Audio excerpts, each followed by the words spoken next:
ঈদ সামগ্রী এবং নগদ অর্থ বিতরণী সভার সম্মানিত সভাপতি উপজেলা শ্রমিক দলের সাধারণ সম্পাদক শাহাদত হোসেন, উপস্থিত অন্যান্য বিভিন্ন পর্যায়ের সম্মানিত শ্রমিক দলের নেতৃবৃন্দ, সামনে উপবিষ্ট সকল উপস্থিতি, সবার প্রতি সালাম, আসসালামু আলাইকুম। বগুড়ার ধুনটে বাংলাদেশ জাতীয়তাবাদী শ্রমিক দলের ঈদ সামগ্রী ও নগদ অর্থ বিতরণ করা হয়েছে।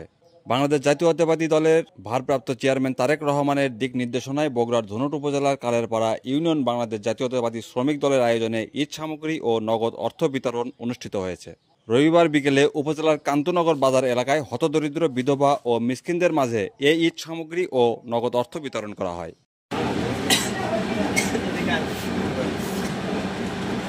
এ সময় বিএনপির সাবেক সাধারণ সম্পাদক আব্দুল খালেক মণ্ডল, উপজেলা শ্রমিক দলের সাবেক সাধারণ সম্পাদক শাহাদাত হোসেন, উপজেলা শ্রমিক দলের সাবেক সহ সাধারণ সম্পাদক শহীদুল ইসলাম, কালেরপাড়া ইউনিয়ন শ্রমিক দলের সহসভাপতি রুবেল আহমেদ, আব্দুল ওহাব মণ্ডল, মিলন মিয়া, শফিকুল ইসলাম, সুরুজ আকন্দ, আব্দুস সামাদ, জুয়েল রানা, শিপন মিয়া, আব্দুস সফের, আব্দুল কাদের, ডাবলু মিয়া সহ স্থানীয় নেতৃবৃন্দ উপস্থিত ছিলেন।